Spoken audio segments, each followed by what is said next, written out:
April 19th. It begins with the crack of a musket and echoes through centuries. On this day, revolutions were born. Terror struck a city. A deadly standoff reached its end, and a pope was chosen to lead over 1 billion souls. This is not just a date. It's a chapter in the story of humanity. This is April 19th, 1775. Battles of Lexington and Concord. The American Revolution begins April 19th, 1775. The shot heard around the world.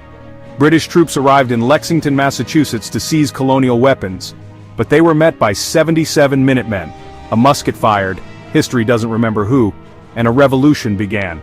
By the end of the day, 8 Americans lay dead, and the British were pushed back. The colonies were no longer colonies, they were fighters for freedom. 1993, Waco siege ends in tragedy, April 19, 1993. After a 51-day standoff, tragedy struck in Waco, Texas. Federal agents surrounded the compound of a religious group known as the Branch Davidians, led by David Koresh. Tanks moved in, tear gas was fired. Then, flames. 76 people, including 25 children, died in the fire. It remains one of the most controversial government operations in U.S. history, and a warning of what happens when trust between citizens and the state breaks down. 1995, Oklahoma City bombing, April 19, 1995, 2 a.m. A Ryder truck loaded with explosives ripped through the Alfred P. Murrah Federal Building in Oklahoma City. 168 people died, including 19 children in a daycare. The man behind it, Timothy McVeigh, claimed it was revenge for Waco, but all it did was destroy lives. It was the deadliest act of domestic terrorism in U.S. history, until 9/11. And it reshaped how America viewed homegrown extremism.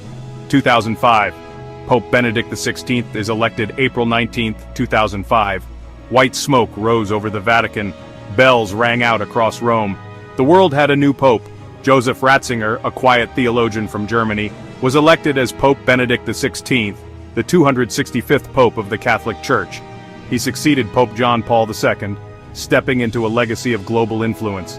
His reign lasted nearly 8 years, and in 2013, he made history again by becoming the first pope in almost 600 years to resign. Closing segment. April 19th is a day of fire, from the flames of war, to the flames of loss, to the flame of the Holy Spirit choosing a leader. It's a day when violence shattered peace, and peace was restored through faith.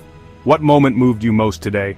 Let us know in the comments, and don't forget to subscribe, because tomorrow, we open a new page in history.